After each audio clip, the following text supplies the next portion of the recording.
Have you ever wanted to open up, but something on the inside held you back? Maybe it was fear, or past betrayal, or just not knowing who you could trust.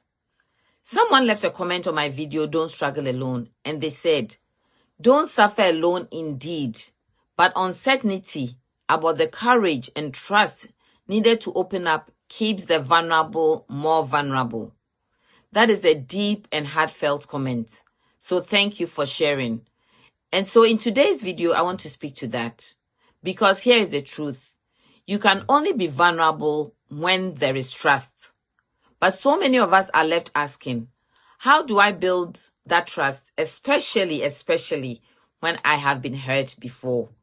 Well, welcome to your Breaking Through community, where we share real stories, practical tips, and empowering tools to help you thrive in life and at work. I am Marian Amwa, author and coach here at Breaking Through. And today I want to share what I have learned. 10 practical strategies to help you trust again and lean into vulnerability with wisdom, not fear. So number 1, acknowledge the fear without shame. It's okay to feel hesitant.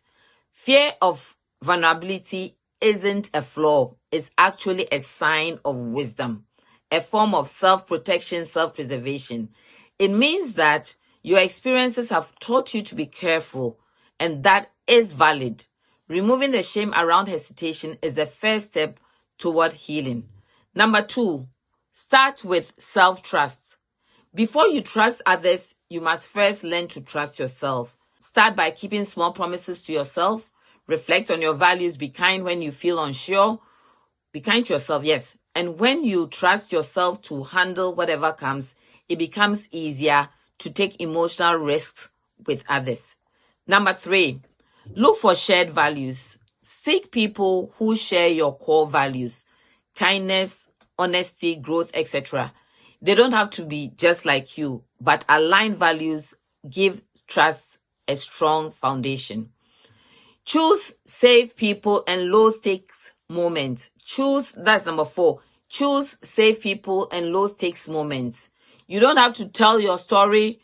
You don't have to tell your whole story all at once. Start small.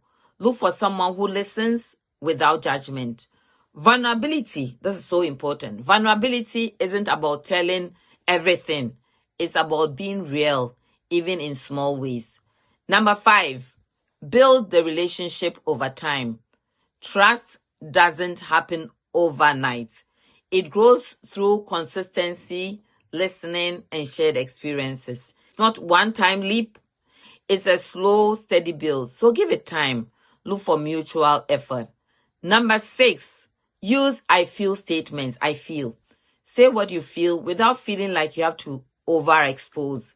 Try things like, I feel nervous about sharing this, but I want to try. I'm not used to opening up, so this is hard for me. This kind of honest language invites empathy, not judgment. Number 7, test it gently. Test it gently and observe.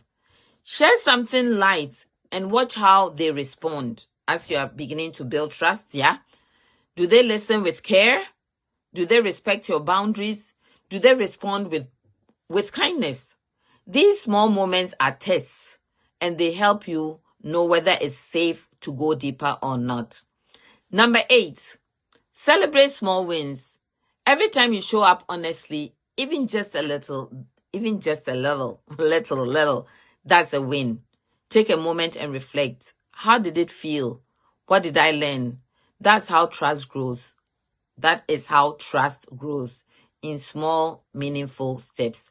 Number 9, reflect inward.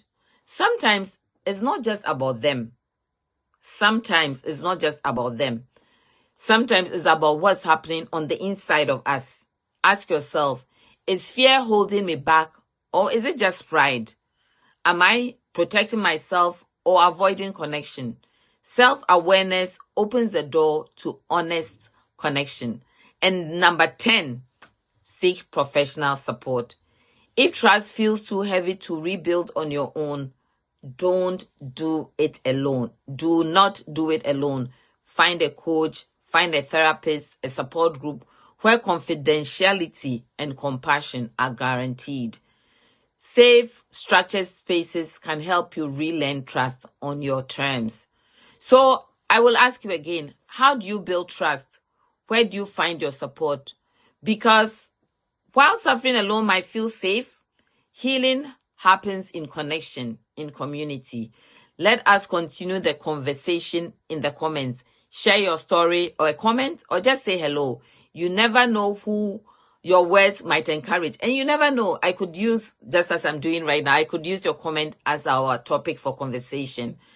If this message spoke to you, hit subscribe, click like, and share this video with someone who needs it.